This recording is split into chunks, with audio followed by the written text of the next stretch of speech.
ओम नमो भगवते परमहंसास्वादिरचरणकमलचिन्मकरन्दाय भक्तजनमानसनिवासाय श्रीरामचन्द्राय श्रीहनुमते नमः। श्रीगुरुचरणकमलेभ्यो नमः। श्रीसीतानाथसमारम्भां श्रीरामानन्दार्यमध्यमाम् अस्मदाचार्यपर्यन्तां वन्दे गुरुपरम्पराम्। वागीसाद्या सुमनसा सर्वार्थानाम् उपक्रमे यमनत्वा कृतकृत्याः स्युः तं नमामि गजाननम्। या कुन्देन्दुतुषारहारधवला या शुभ्रवस्त्रावृता या वीणावरदण्डमण्डितकरा या श्वेतपद्मासना या ब्रह्माच्युतशङ्करप्रभृतिभिर्देवैः सदा वन्दिता सा मां पातु सरस्वती भगवती निःशेषजाड्यापहा। नीलाम्बुजश्यामलकोमलाङ्गं सीतासमारोपितवामभागं पाणौ महासायकचारुचापं नमामि रामं रघुवंशनाथम्। नारायणं नमस्कृत्य नरं चैव नरोत्तमं देवीं सरस्वतीं व्यासं ततो जयमुदीरयेत्। सशङ्खचक्रं सकिरीटकुण्डलं सपीतवस्त्रं सरसीरुहेक्षणं सहारवक्षस्थलकौस्तुभश्रियं नमामि विष्णुं शिरसा चतुर्भुजं। शान्ताकारं भुजगशयनं पद्मनाभं सुरेशं विश्वाधारं गगनसदृशं मेघवर्णं शुभांगं लक्ष्मीकान्तं कमलनयनं योगविरध्यानगम्यं वन्दे विष्णुं भवभयहरं सर्वलोकैकनाथम्। जय सुखदेव मुनीश्वर यदुपतिदास अनन्य जयति वादरायण चरण करण मोहि जगधन्य। भक्ति भक्त भगवंत गुरु चतुर्नाम बपु एक इनके पद वंदन किए नासै विघ्न अनेक। बोलो श्री सीतारामचंद्र भगवान की जय। बोलो वृंदावन बिहारी लाल की जय। हम लोग शरद ऋतु का वर्णन सुन रहे थे। जितने भी ग्रंथ हैं, चाहे वो वाल्मीकि रामायण हो, तुलसीदास रामायण हो, सब में इन ऋतुओं, कम से कम वर्षा ऋतु शरद ऋतु का वर्णन जरूर आए हैं। बड़ा सुंदर ऋतु शरद ऋतु होती है। शरद ऋतु के आने पर वृंदावन में क्या क्या होता है ये बताया और उनके विभिन्न उदाहरण के द्वारा बताया। कुछ बताया है, 2-4 श्लोक और बाकी हैं, वो आज बताते हैं। रामचरितमानस में भी बढ़िया जानि शरद ऋतु खंजन आए, है ना। ऐसा खंजन बड़ा सुंदर पक्षी है, गाने तार की तरफ होता है। कहते हैं बभूव निर्मलं व्योम शरदा ध्वस्ततो यदम योगाग्निदग्ध क्लेशोघम योगिनाम युमानसम। कहते हैं योगाग्निदग्ध क्लेशोघम। योगाग्नि से जिस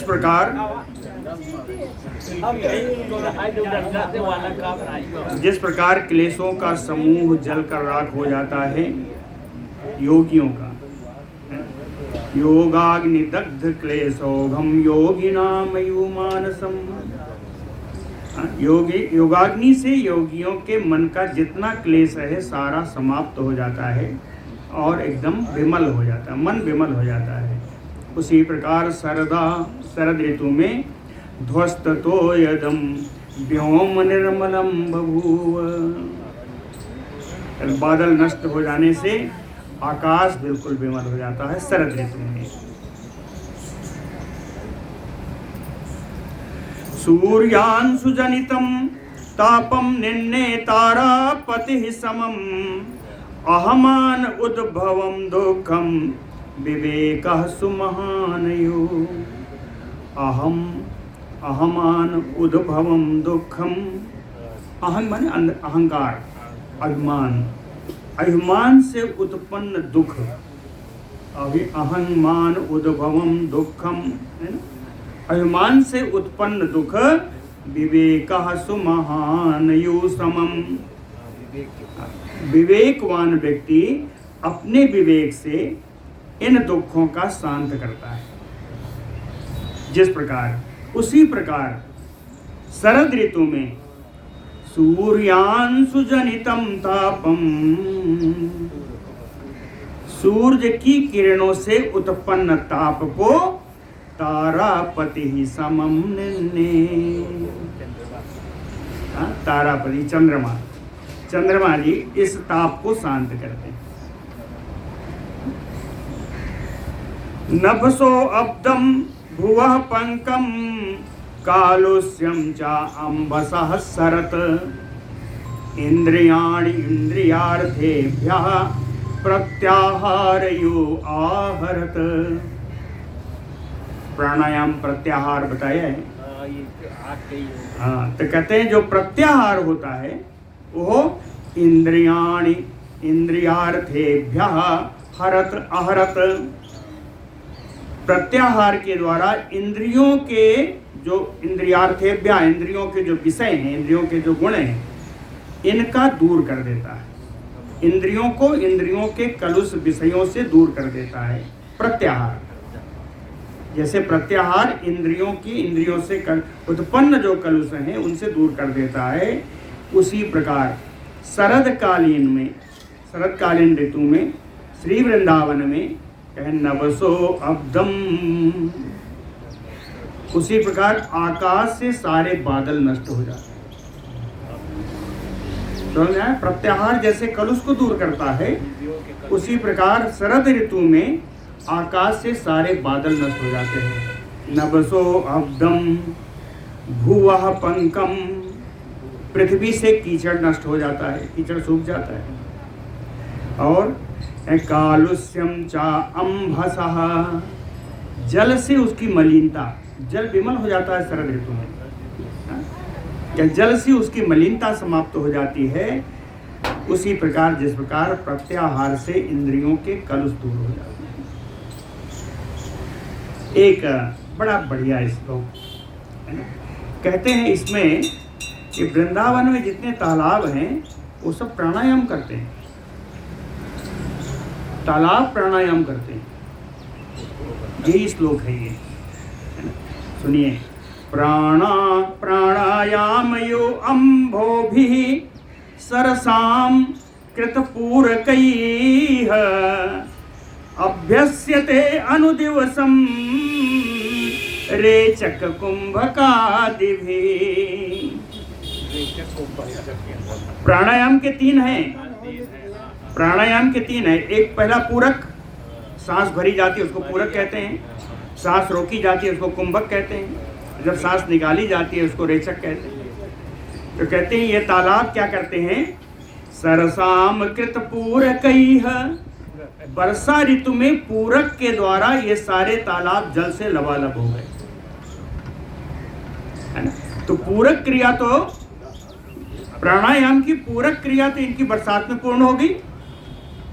अब जब शरद ऋतु आई, कहते हैं बाकी जो दो क्रियाएं हैं, या अभ्यसस्ते अनुदिवसम यु अम्भोभिः सरसाम, कहते हैं ये जो तालाब हैं अपने जो भरे हुए जल हैं उनको धीरे धीरे सुखाते हैं प्राणायाम के द्वारा। पूरक के द्वारा इन्होंने भर लिया और प्रत्येक दिन अभ्यास कर रहे हैं किसका? कुंभक रेचकादि भी। कुंभक क्रिया और रेचक क्रिया के द्वारा शरतकालीन में समय में प्रतिदिन रेचक कुंभक करके इसका जल सुखा रहे, इसका जल सूख रहा है। इसलिए वृंदावन के तालाब भी प्राणायाम करते हैं।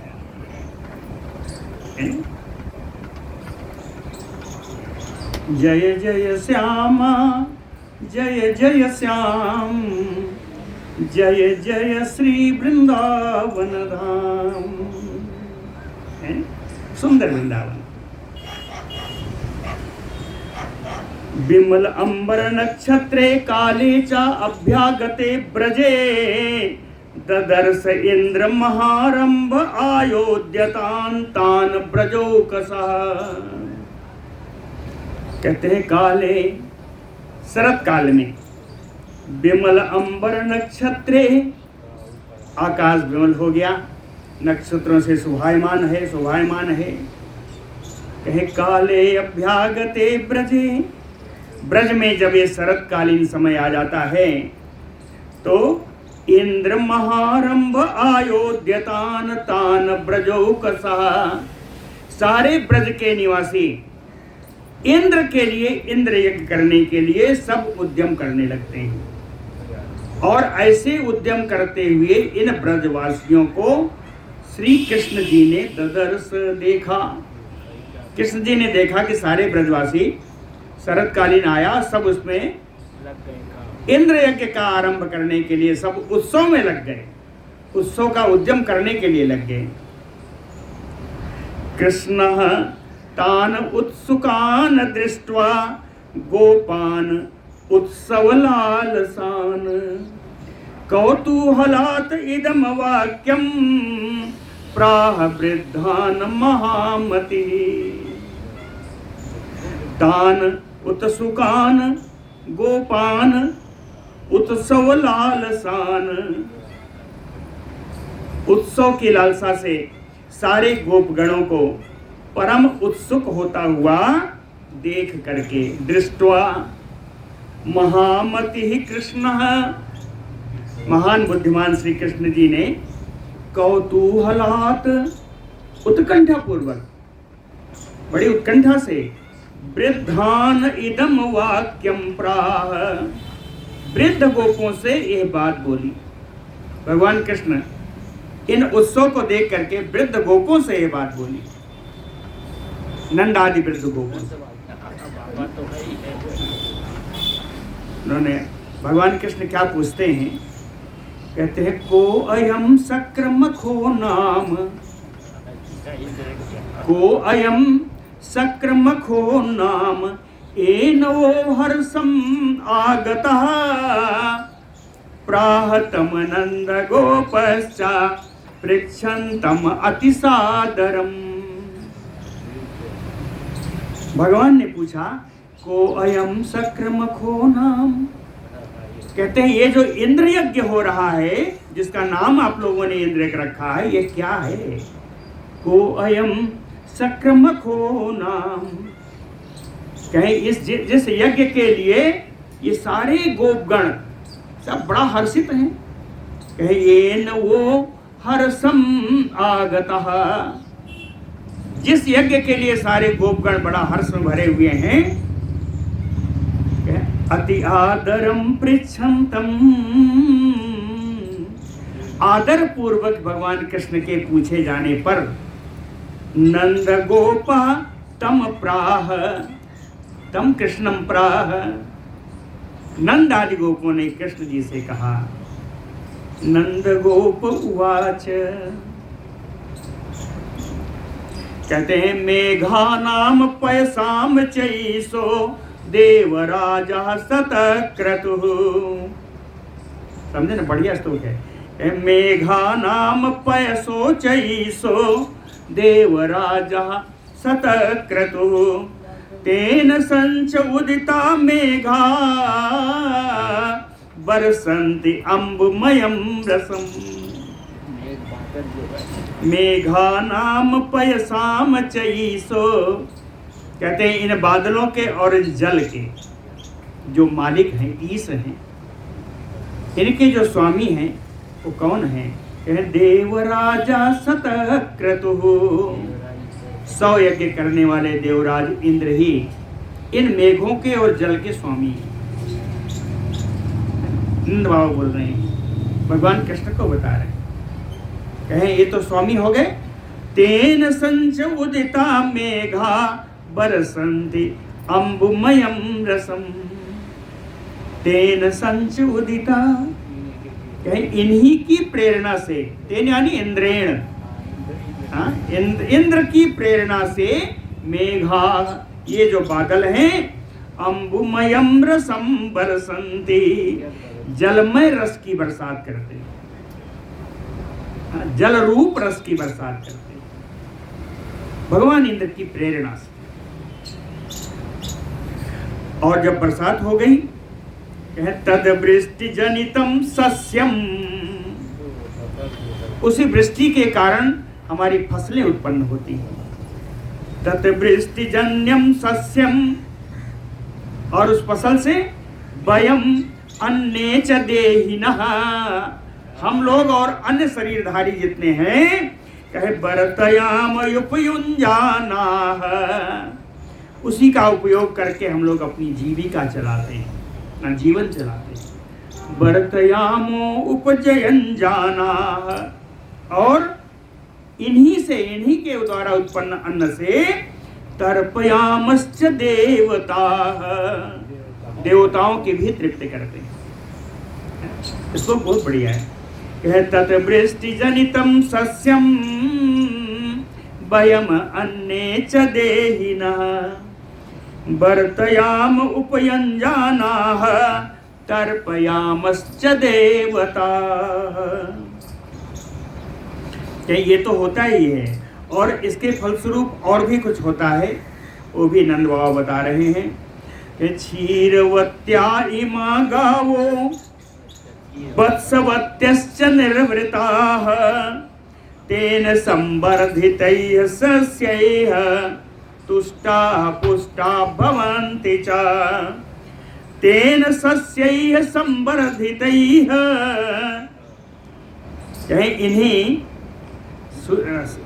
हरे हरे घासों से संवर्धित, पालित पोषित हो करके, इमा गावो, ये जो गाय हैं, कहे तुष्टा पुष्टा, तुष्ट और पुष्ट हो करके, संतुष्ट होकर स्वस्थ हो करके, कहे वत्सवत्या क्षीरवत्या निर्वृत्ता, वत्सवती हो करके क्षीर देने वाली, दूध देने वाली हो जाती है इन्हीं फसलों से, है ना।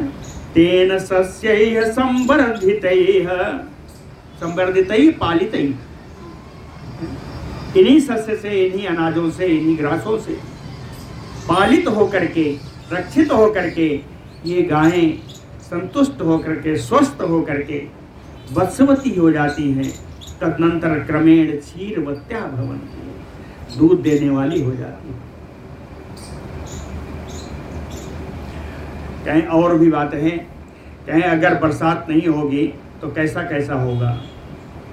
न असस्या न अत्रिणा भूमि न भुभुक्षार्दितो जनः, दृश्यन्ते यत्र दृश्यन्ते वृष्टिमन्तो बलाहकाः। कहीं यत्र, जहाँ पर वृष्टिमन्तो बलाकाः दृश्यन्ते, जहाँ पर वर्षा करने वाले बादल दिखाई पड़ते हैं, दृश्यन्ते, जिस जगह पर वर्षा करने वाले बादल दिखाई पड़ते हैं, कहे तत्र न असस्या, वहाँ की भूमि धन धान्य से रहित नहीं रहती, धन धान्य से सहित होती है। न असस्या न अत्रिणा, वहाँ की भूमि में घास भी खूब होती है। भूमि न बुभुक्षा आर्दितो जनाः, और भूख से कोई भी व्यक्ति कष्ट नहीं पाता। न बुभुक्षा आर्दितो जनः दृश्यते, कहीं जहाँ ये बादल बरसते हैं वहाँ के लोग, वहाँ धन धान्य उत्पन्न होता है, वहाँ घासें खूब उत्पन्न होती हैं और वहाँ के लोग कभी भूखे नहीं रहते, ऐसा दिखाई नहीं पड़ता। क्या इसका क्रम है, वर्षा होने का भी क्रम है, उस क्रम को बताया। भौमम एतत् पयो दुग्धम गोभी सूर्यस्य बारिदैः पर्जन्यः सर्वलोकस्य उद्भवाय भुवि वर्षते। पर्जन्यः, पर्जन्य देव, पर्जन्य, पर्जन से पर्जन देव कहा, ये इंद्र का उपलक्षण है। पर्जन्य देव, इंद्र भगवान इन बादलों के माध्यम से भौमम एतत् पयो दुग्धम, भूमि से दुग्ध रूप जो जल है, दुग्ध रूप जो जल है, कि सूर्यस्य गोभी, गोभी किरणई, हाँ सूर्य के किरणों से इस समुद्र के जल को वारिदैः, बादल के रूप में परिणित कर देते हैं। पर्जन्य देव इस भूमि के जल को सोख करके भगवान सूर्य की किरणों से बादल के रूप में परिणित कर देते हैं, और यह बादल सर्वलोकस्य उद्भवाय भुवि वर्षते, सारे लोक को पालने के लिए, इसका अभ्युदय करने के लिए पृथ्वी पर ये बादल इस जल को पुनः बरसात कर देते हैं। भुवि वर्षते, तस्मात्, इस कारण से, तस्मात् प्रावृषि, वर्षा काल में राजानः सर्वे सक्रमुदायुतः मखैः सुरेशम् अर्चन्ते वयम् अन्ये च मानवा। तस्मात्, इस कारण, प्रावृषि, वर्षा काल में, सर्वे राजानः, सभी राजा लोग, वयम, हम लोग, अन्ये च मानवाः, और दूसरे जितने मनुष्य हैं सभी, मुदायुक्ता, आनंद में भर करके, सक्रम मखैः, इंद्र यज्ञ के द्वारा, सुरेशम अर्चन्ते, इंद्र की पूजा करते हैं, इंद्र की अर्चना करते हैं। हम सभी लोग इंद्र की अर्चना करते हैं। इंद्र की अर्चना क्यों करते हैं ये बता दिया। ये बादलों के स्वामी हैं, धूप जल के स्वामी हैं, बरसाएंगे तो क्या क्या होगा, इन्हीं से हमारा आजीविका चलती है। ये सब नंद बाबा ने श्री कृष्ण को बता दिया।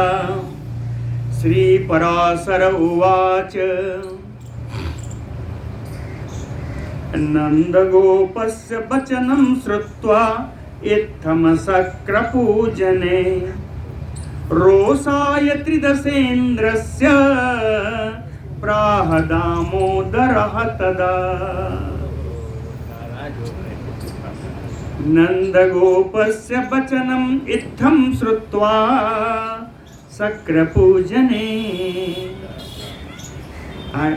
नंदगोप के द्वारा इस प्रकार इंद्र के पूजन के विषय में सुन करके, इत्थम इंद्र पूजने श्रुत्वा, इस प्रकार इंद्र की पूजा के विषय में सुन करके, दामोदरः तदा, तब दामोदर भगवान श्री कृष्ण जी त्रिदशेन्द्रस्य रोषाय, इंद्र को क्रोधित करने के लिए, चतुर्थी में है क्या है, त्रिदशेन्द्रस्य रोषाय, इंद्र को क्रोधित करने के लिए दामोदरः प्राह, भगवान कृष्ण बोले, कहते हैं न वयं कृषि करतारो वाणिज्य आजीविनो न च गावो अस्मत् दैवतम तात वयम वनचरायतः। कहते हैं न वयम कृषि करतारो, कहते खेती किसानी करने वाला कोई किसान तो हम लोग हैं नहीं। न वयम कृषि करतारो वाणिज्य आजीविनो न च, और व्यापार से या दुकान आदि से हम जीविका चलाने वाले भी नहीं हैं। हम कौन हैं? कहें भयम बनचरायतः, कहें हम लोग तो बनचर हैं, वन में रहने वाले हैं। गावो अस्मत् दैवतम तात, कहते हैं पिताजी मेरी देवता तो गाय हैं। गावो अस्मत् दैवतम तात भयम बनचरायतः, क्योंकि हम लोग बनचर हैं। आनवीक्ष की त्रयी वार्ता दंड नीति तथा परा विद्या चतुष्टयम् च एतत् वार्ता मात्रम शृणुष्व मे। कहते हैं विद्या चतुष्टयम्, कहते हैं तात हे नंद बाबा 4 प्रकार की विद्याएं हैं। विद्या चतुष्टयम् 4 प्रकार की विद्या हैं। कौन है? आनवीक्षिकी, आनवीक्षिकी का अर्थ है तर्क विद्या। कहते हैं पहली तर्क विद्या, दूसरी त्रयी वेदत्रयी। वेदत्रयी क्या है? ये कर्म कांड है, दूसरा कर्म कांड हो गया। तीसरा है दंड नीति, चौथी कहे वार्ता, 4 हो गई ना। तो इसी को कहा आनवीक्षिकी त्रयी वार्ता दंड नीति तथा परा विद्या ही एका, नहीं विद्या चतुष्टयम्। इस प्रकार 4 प्रकार की विद्याएं मैंने बताई। लेकिन हे बाबा हम लोगों को एक ही विद्या से काम है, कहें एक विद्या से काम है। वो क्या है? कहें चैतत वार्ता मात्रम, केवल वार्ता विद्या से हम लोगों का काम है। अतत शृणुष्व मे, उस वार्ता विद्या के बारे में हम आपको बताते हैं, आप मेरी बात सुनिए। क्या वार्ता है? कहे कृषि ही वाणिज्य तदवच्च तृतीयम पशुपालनम विद्या ही एका महाभाग वार्ता वृत्ति त्रयाश्रया। कहते हैं एका वार्ता, जो एक वार्ता विद्या है, कहे त्रया वृत्ति आश्रया, 3 प्रकार की वृत्तियों का आश्रय है वार्ता विद्या। 3 प्रकार की वृत्तियों का आश्रय है। कहते हैं महाभाग नंद जी विद्या ही एका वार्ता, एक ही प्रकार की विद्या जो वार्ता है और 3 प्रकार की वृत्तियों की आश्रयभूता है। वो 3 प्रकार की वृत्तियां क्या हैं? कहे कृषि ही, पहला कृषि वृत्ति, दूसरा वाणिज्य, दूसरी वाणिज्य वृत्ति, तीसरा कहे तदवच्च तृतीयम पशुपालनम, और पशुपालन वृत्ति ये तीसरी है। करसक कृषि वाणिज्य तदवच्च तृतीयम पशुपालनम, ये 3 प्रकार की वृत्तियों का आश्रय एक ही विद्या है वार्ता विद्या।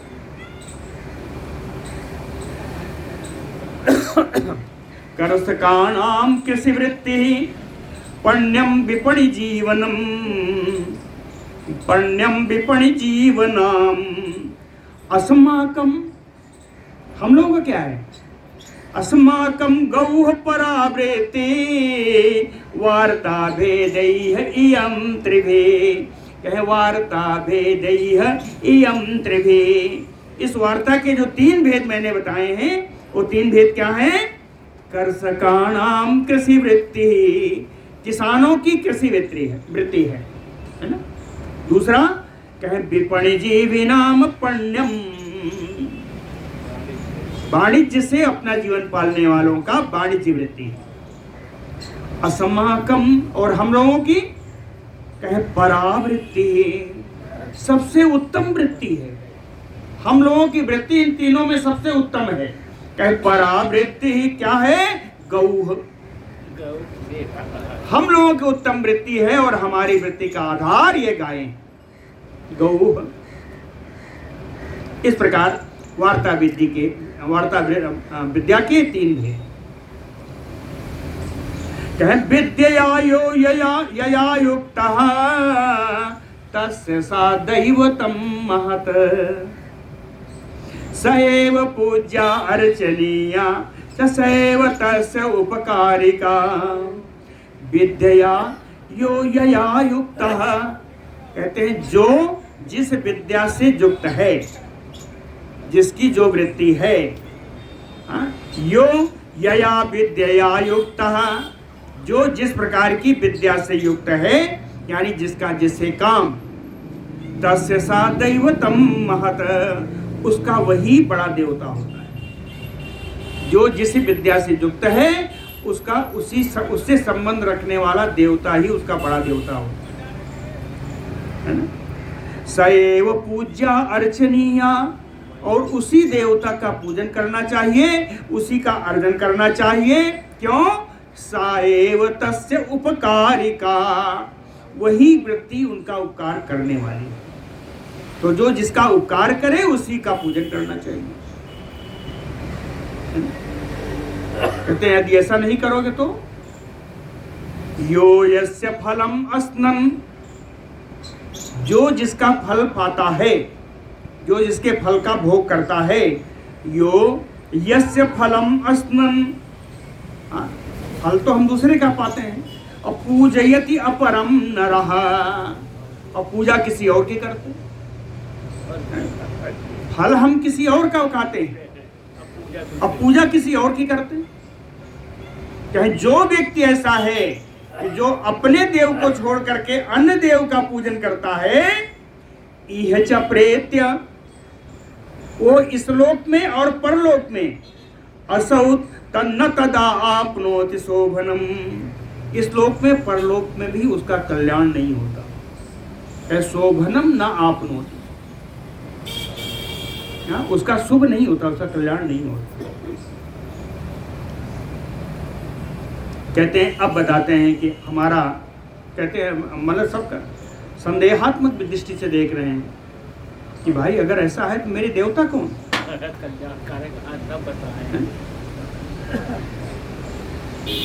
कहते हैं कृष्यांता प्रथिता सीमा, जो किसान है उसके खेत है और खेत की सीमा है, खेत की सीमा है, बाउंड्री बनी है कि यहाँ तक जाएंगे। कृष्यांता प्रथिता सीमा, बनी हुई सीमा है, उसको बिगाड़ा बनाया नहीं जा सकता है। प्रथिता सीमा, और सीमा के आगे क्या है? सीमांतम चा पुनः बनम, उस सीमा के आगे फिर बन है। जब बनीय क्षेत्र आ जाएगा तब कृषि बंद हो जाएगी ना, तो कहीं उसके आगे वन है, और वन का अंत कहाँ होगा? वनांता गिर यह सर्वे, वनों का अंत पहाड़ में होता है। वनांता गिर यह सर्वे तेज अस्माकम परागति, और वे पर्वत, वे पहाड़ ही हमारे श्रेष्ठ आश्रय हैं। हम बंजारी हैं, तो बंजारी का आश्रय क्या? वन और पहाड़। कहें वन और पर्वत ये हमारे श्रेष्ठ आश्रय हैं, यही हमारी गति। कहते हम लोगों का क्या है? भगवान कृष्ण कहते हैं नंद बाबा से, कहते हम लोग कैसे रहते हैं? न द्वार बंध आवरणम, न गृह क्षेत्र नस्तथा, सुख न तु अखिले लोके यथा वै चक्रचारिणः, यथा वै चक्रचारिणः। कहे न द्वार बंधावरणा, कहते हैं हम लोगों के घर में कोई दरवाजा नहीं होता,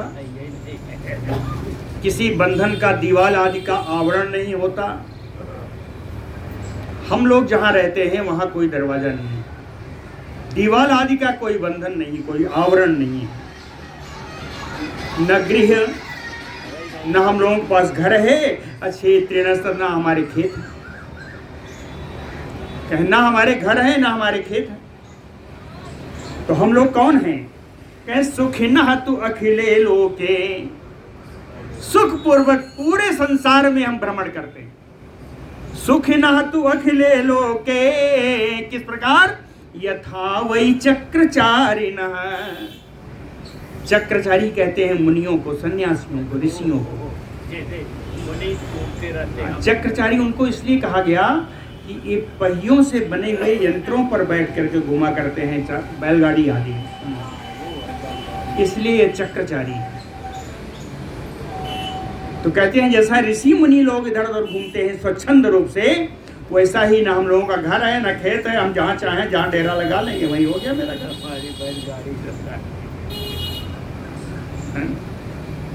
तो कह सुख न तु अखिले लोके यथा वै चक्रचारिणः, कह श्रूयन्ते गिरयः च एव बने अस्मिन् काम रूपिणः, तत्तद्रूपं समस्ताय रमन्ते स्वेषु सानुषु। कहते हैं बाबा श्रूयन्ते सुना जाता है, ऐसा मैंने सुना है कि गिरयः च एव बने अस्मिन्, कहे हम लोगों के वन में जो पर्वत हैं कहे काम रूपिणः, ये काम रूपी हैं। कहे मैंने सुना है ये पर्वत अपने इच्छानुसार रूप धारण कर लेते हैं, इच्छानुसार रूप धारण करने वाले हैं। कहे काम रूपिणः, और काम रूपी है तो कहे तत्तत् रूपम समस्ताय समास्थाय, अपने अपने उस रूप में आकर के, है ना, जो रूप चाहते हैं उस रूप में आकर के स्वेषु सानुषु रमन्ते, अपने ही पर्वत की चोटी पर जाके बैठ के रमण करते हैं। कहे ऐसा मैंने सुना है, बाबा से कहते हैं बाबा मैंने सुना है कि ये जितने पर्वत हैं ये सब इच्छानुसार रूप धारण कर लेते हैं। अरे तो आगे बैठते हैं आप, इच्छानुसार रूप धारण कर लेते हैं, और इच्छानुसार रूप धारण करके तत्तत् रूपम समास्थाय स्वेषु सानुषु रमन्ते, उस प्रकार का रूप धारण करके अपने ही पर्वत की चोटियों पर जाकर के रमण करता है। स्वेषु सानुषु रमन्ते, कहे यदा चयेते प्रबाध्यन्ते तेषां ये काननौकसः, तथा सिंहादिरूपैः तान् घातयन्ति महीधराः। यदा कहते हैं जब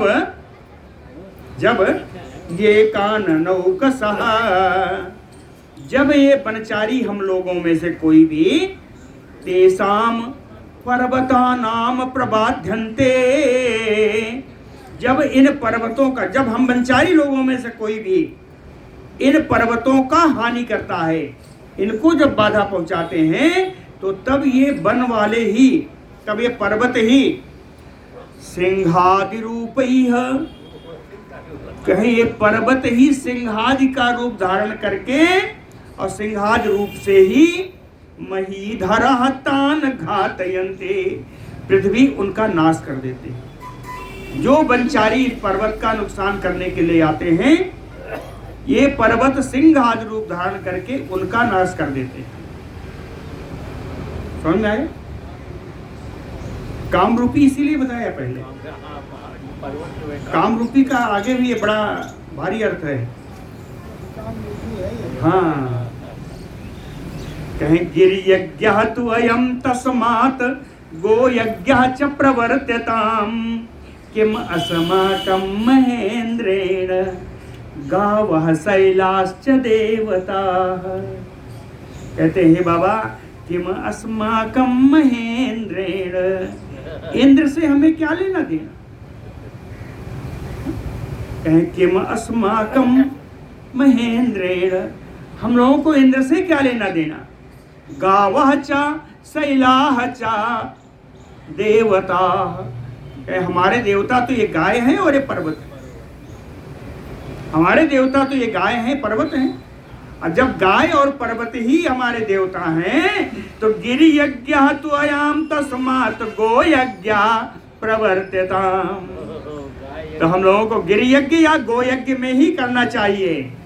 गिरि यज्ञ गो यज्ञ के लिए जुट जाना चाहिए, गिरि यज्ञ और गो यज्ञ करना चाहिए। कहते हैं ऐसा नहीं है, सारे लोग अपना अपना यज्ञ करते हैं, तो हम लोग अपना यज्ञ क्यों न करें? मंत्र यज्ञ परा विप्राह, ब्राह्मण लोग मंत्र यज्ञ करते हैं। मंत्र यज्ञ परा विप्राह शीर यज्ञाः च कर्षकाः गिरि गो यज्ञशीलाश्च वयम् अद्रिबनाश्रयाः। विप्राः मंत्र यज्ञः, कहते हैं विप्र लोग, ब्राह्मण लोग श्रेष्ठ मंत्र यज्ञ का आयोजन करते हैं। कर्षकाः शीर यज्ञाः, किसान, शीर माने होता है हल, हल की पूजा करते हैं। कृषकाः शीर यज्ञाः, वो हल यज्ञ करते हैं, हल का पूजन करते हैं।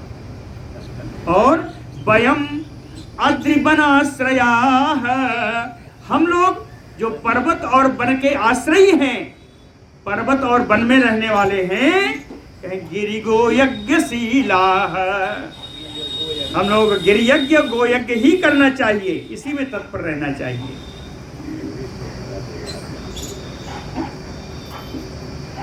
तस्मात्, इस कारण से गोवर्धन शैलो भवद्भिः विविधार्हणैः अर्च्यताम पूज्यताम मेध्यान हत्वा विधानतः। कहते हैं तस्मात्, इस कारण से भवद्भिः, आप लोगों के द्वारा, गोवर्धन शैलो अर्च्यताम पूज्यताम, गोवर्धन पर्वत का ही अर्चन करना चाहिए, पूजन करना चाहिए। कहें कैसे? कहें विविधार्हणैः, अनेकानेक पूजन की सामग्रियों से, अनेकानेक उपचारों से। पर्वत के लिए बलि भी प्रदान करिए। बलि कौन सी होगी?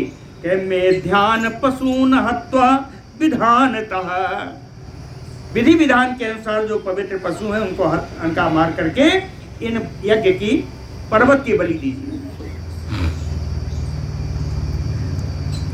सर्वघोषस्य संदोह्यो गृह्यताम मा विचार्यताम, सर्वघोषस्य संदोहो गृह्यताम मा विचार्यताम भोज्यताम तेन वै विप्रा तथा चे अभिवांछकाः। कहते सर्वघोषस्य संदोहो गृह्यताम, कहते हर कुटी से, घोष माने कुटी, पढ़ाया है कभी गंगायाम घोषा? तो कहते हैं सर्वघोषस्य संदोहो, हर कुटी से दूध का इकट्ठा किया जाए, दूध सब इकट्ठा किया जाए। गृह्यताम, इकट्ठा करके एक जगह रखिए, कहें उन दूध से और बढ़िया बढ़िया बनवाइए। भोज्यताम तेन वही विप्राह, उससे ब्राह्मणों को भोजन कराइए। और तथा ये अभिवांचका, और जितने याचक गण आ गए हों उन याचक गणों को भोजन कराइए। सब लोग रुके रहे तो भगवान कृष्ण कहते हैं मां विचार्यताम, क्या इसमें विचार करने की आवश्यकता नहीं है, शुरू करिए। तत्र तत्र अर्चिते कृते हो में भोजिते शुद्ध जातिषु, कहे तत् अर्चिते, इस प्रकार गोवर्धन का अर्चन करके, कृते होम में, होम आदि कार्य संपन्न करके, द्विजातिषु भोजितेषु, ब्राह्मणों को भोजन करा करके, शरत पुष्प कृत पीड़ा गोगणाः परिगच्छन्तु, शरद पुष्प कृत आपीड़ाः, कहते हैं शरद कालीन पुष्पों से बनाए हुए मुकुट से, आपीड़ बने मुकुट, हाँ, शरद कालीन पुष्पों से बनाए गए मुकुट से गोगणा, सारी गायों को बढ़िया सजाइए। और सजा करके कहा, कहे परिगच्छन्तु, गोवर्धन की परिक्रमा करें, गोवर्धन की परिक्रमा करें। एतत् मम मतम गोपाः, कहते हे गोपगण, हे बाबानंद, यह मेरा विचार है। बड़ा बढ़िया बताया। एतत् मम मतम गोपाः, हे गोपगण ये मेरा विचार है। संप्रीत्या क्रियते यदि मेरे विचार के अनुसार प्रसन्नता पूर्वक आपने कार्य किया, ततः कृता भवेत, तो आप लोगों के कार्य करने का परिणाम क्या होगा बताऊं? कहे प्रीति गवाम अद्रेह तथा मम, तो इस पर्वत को और गायों को और मुझे बड़ा आनंद प्राप्त होगा। कहे गवाम अद्रेह तथा मम प्रीति भवेत, गायों को और पर्वतों को और मुझे बड़ा आनंद प्राप्त होगा यदि आप लोगों ने मेरे विचार से किया। इतना कह करके भगवान कृष्ण ने अपनी वाणी को विराम दिया। श्री पराशर उवाच इति तस्य वचः श्रुत्वा नंदाद्याः ते ब्रजौकसः, प्रीत उत्फुल्ल मुखा गोपाः साधु साधु इति अब्रुवन्। इति तस्य कृष्णस्य वचः श्रुत्वा, इस प्रकार भगवान कृष्ण की इन बातों को सुनकर के नंदाद्याः ते ब्रजौकसः, नंद आदि जितने गोप ब्रजवासी थे, कह प्रीति उत्फुल्ल मुखा, प्रसन्नता से उनके मुख कमल खिल उठे।